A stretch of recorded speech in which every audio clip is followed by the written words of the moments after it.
As Karen mentioned, my name is Tony LaVoy, and I work for NOAA at the Coastal Services Center.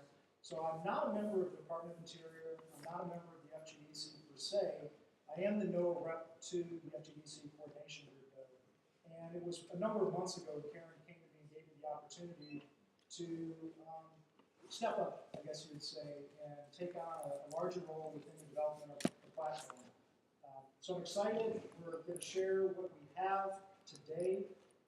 We're building enough time into the agenda, hopefully for a pretty good discussion at the end.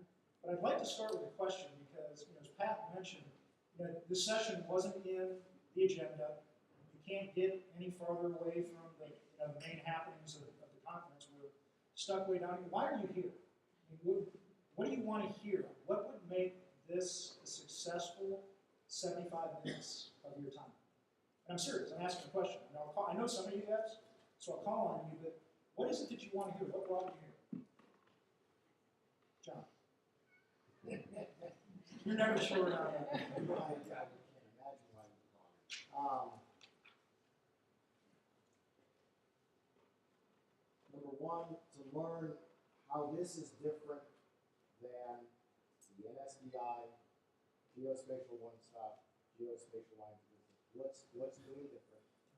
And number two, where's the data? The platform is fine, but if it's empty and there's no data, it's a more limited utility. So my constituents, my members are interested in where's the program? Is IFTN going to become a reality because we now have a platform to host it? Is LiDAR for the nation or elevation for the nation going to become a reality because we now have a platform for it? Where's the data? Okay. Not sure we'll get to all that, but we'll start laying the ground. I know you have plenty. Come on over, Jason. Well, I came here representing my constituency, which is about 2,000 users at the Bureau of Land Management. I would like to know, well, maybe, is this going to do anything for us? We've seen countless national think tank efforts that have just taken a lot of money and resulted in a lot of generalized data that is just no good at all down at the level we have. So I want to find out what is it going to do for me, and maybe what is it going to do to me? Because after you go and you build this wondrous thing, then you issue the IAMs, you must go and use this crummy data set on this geospatial platform. I want to know, is that going to happen?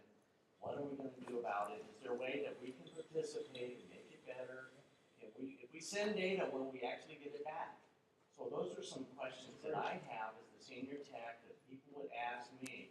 What's this geospatial platform thing? Should we quit now? Is it time to retire? Some of those kind of questions. All right. Sorry, I didn't mean to. No. I can't take all the questions. I just wanted to get started. What I want to do is have a discussion.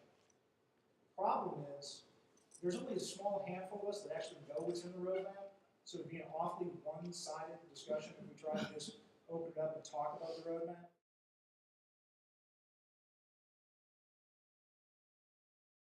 So here's what I'm going to try to do over the next half hour or so. First, background. Just not a lot, because I don't think anybody really cares that much about how we got here, but a little bit to expand upon what Karen shared. The meat will be what's in the roadmap, the components, and you have to recognize it's a 65, 75 page kind of high-level document. We're not going to get into some of the stuff that you guys just raised, although they're extremely valid points in this discussion. It's going to be really kind of a priming of the pump as the document is getting ready to be released, just so you kind of understand why we put this thing together and what's in it. And then most importantly, what's next? Where are we going? When Karen came to me and asked me if I'd be interested, first thing I said flat out in her office was, is this for real, or is it another activity that it's going to go the same place that many of the other activities are going? And what she said was she couldn't commit and say, well, yeah, of course it's real. She said we have the possibility of making it real. We have the possibility of really making change. And I've been playing the FGDC for about 10 years now.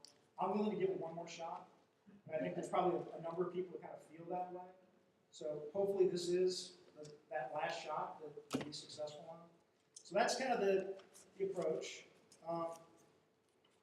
This is the language that Karen referenced. 93 words set us down in this path over the course of the past 3 months. I counted this one, the word counted it for me. What's underlined are some of the key concepts that you will see throughout the rest of the day, or the rest of this session, but then as you review the document, portfolio-based management, building upon past activities like GOS, but also looking toward supporting administration priorities. Governance, huge part of the platform, expanding and moving beyond the existing governance structure. This business approach, taking a different approach than maybe what we've taken in some of the past efforts. Technology, architectural standards, increasing access to, and I think it could be broader. You couldn't have sat through Jack's opening. It's not just data, it's data and services and information and everything that goes from it. But shoot, this is, OMB wrote this. It's pretty good. Yeah, these are geospatial folks. So I think, so this is it. This is our guidance. This is all we've got to determine where we're going to go with the platform. Honestly, It's a sign. oh, there's a wireless mic that is on. Sorry about that. Yeah, it's really not. So what would be the first thing you guys would do? You've given this task. You've got until July 1st. That was the main piece of information I didn't share. Until July 1st to put together this report. So the first thing you do is you look at what do you already have? What have we as a community already developed? And you can't really see this, so I'll read it. But this is a little plug that down in the FGDC booth in the Federal Showcase section, or yeah, of the exhibit.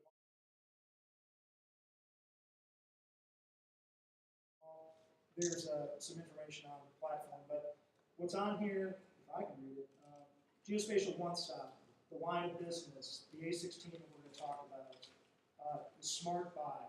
What's not on here are things like the Federal Enterprise Architecture, Segment Architecture. There's a lot that our community, just the federal community, is already done. And what we try to do is look at, what were the lessons learned from Geospatial One Stop? Hank was in the back of the room, Hank led Geospatial One Stop for years. What were the things that we learned that worked well within Geospatial One Stop, within the line of business? We tried to